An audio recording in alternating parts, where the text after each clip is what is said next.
Bismillahirrohmanirrohim. Elektromagnit to'lqinlar. Demak, elektromagnit to'lqinlar ta'rifi bo'yicha o'zgaruvchan elektromaydon o'zgaruvchan magnit maydonni hosil qiladi. O'zgaruvchan magnit maydon o'zgaruvchan elektromaydonni hosil qiladi. Buni misolda ko'rishimiz mumkin. Aslida masalan uchun tok o'tayotgan bo'lsa, misda yoki o'tkazgichdan tok o'tayotganda uning yonida magnit maydon hosil bo'ladi. Demak, o'sha tokni oldida ham magnit maydon mavjud bo'ladi. Oddiygina simli tokli o'tkazgichda o'tayotgan simli o'tkazgichning oldida ko'rinmas magnit maydon bor.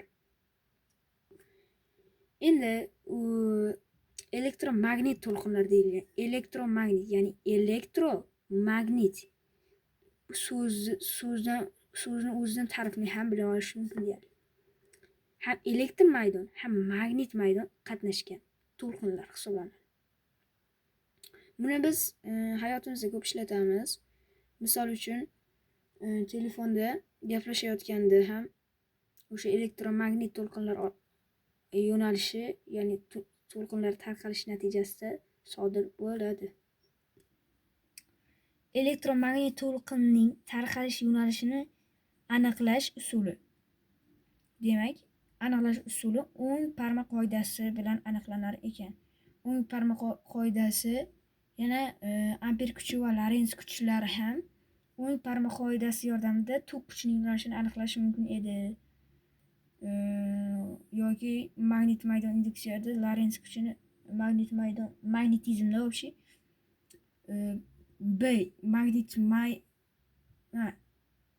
B ni topish usuli ayni bo'lgan parma o'ng parma qoidasi bilan magnit maydon o'zgaruvchanligini ham topish mumkin bo'lgan.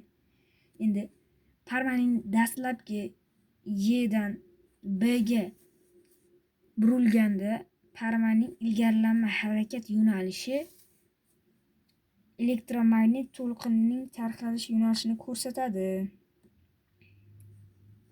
Yana qaytarib o'qiyman. Parmaning dastlabki Y dan B ga burilganda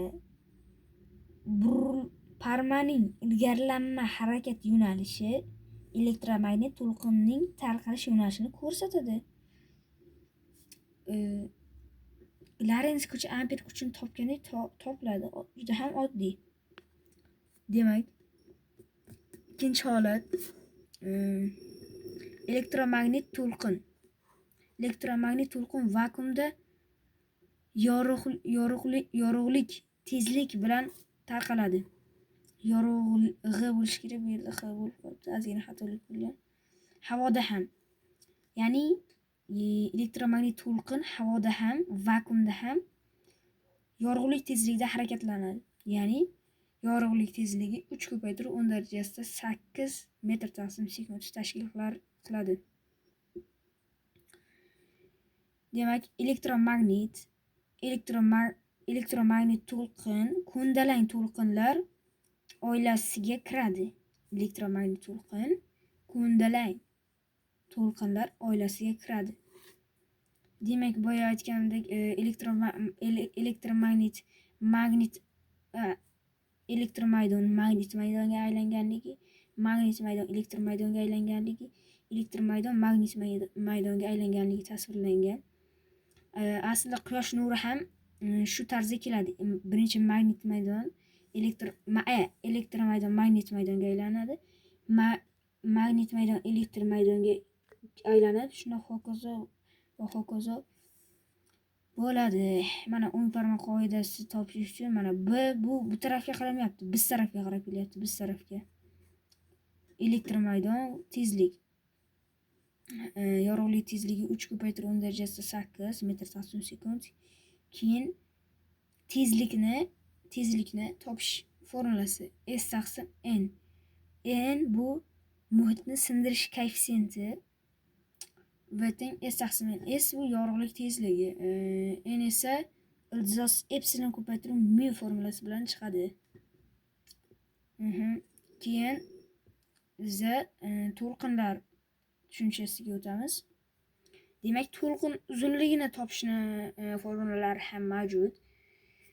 Tak, birinchi bo'lib F muhit, ya'ni muhitda topish yo'li. Vakuumda ham bo'ladi. V ko'paytiruv T, V bu yerda tezlik, T esa davr.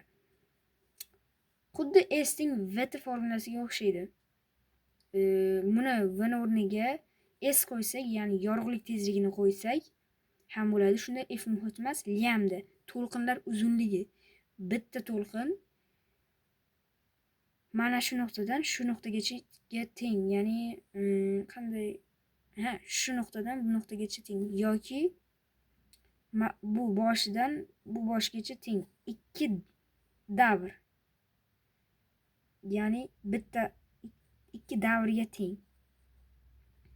Davrlarga teng xolos. Demak, yana lambdani V taqsim mu formulasi ham bor ekan. Tezlikni chassiga nisbat ham bizda to'lqinlar uzunligini beradi.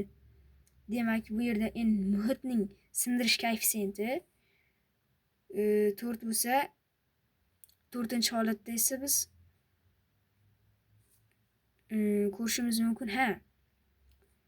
Bunda elektromagnit to'lqinlar yordamida masofalarni ham o'lchash mumkin. Masalan uchun ayrim qurilmalar bor. Shu qurilmani metrda o'lchab o'tirishingiz shart emas. Shuna knopkani bosasiz, to'lqin bir marta borib keladi. Shu tariqa necha metr yoki necha santimetr yoki necha detsimetrligini ko'rsatib beradi. O'sha qurilmalardagi qanday qilib tush to'lqinining formulalarini ko'rsatiladi.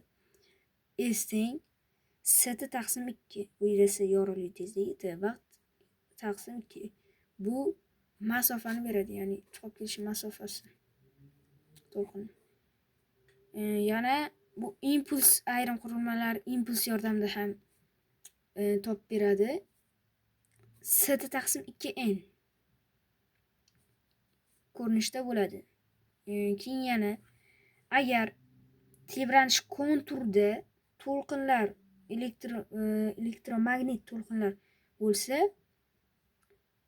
mu teng mu, ya'ni lambda teng lambda teng S ko'paytiruv T midi, S ko'paytiruv 2pi ilzos L ko'paytiruv S mi, T ning formulasi.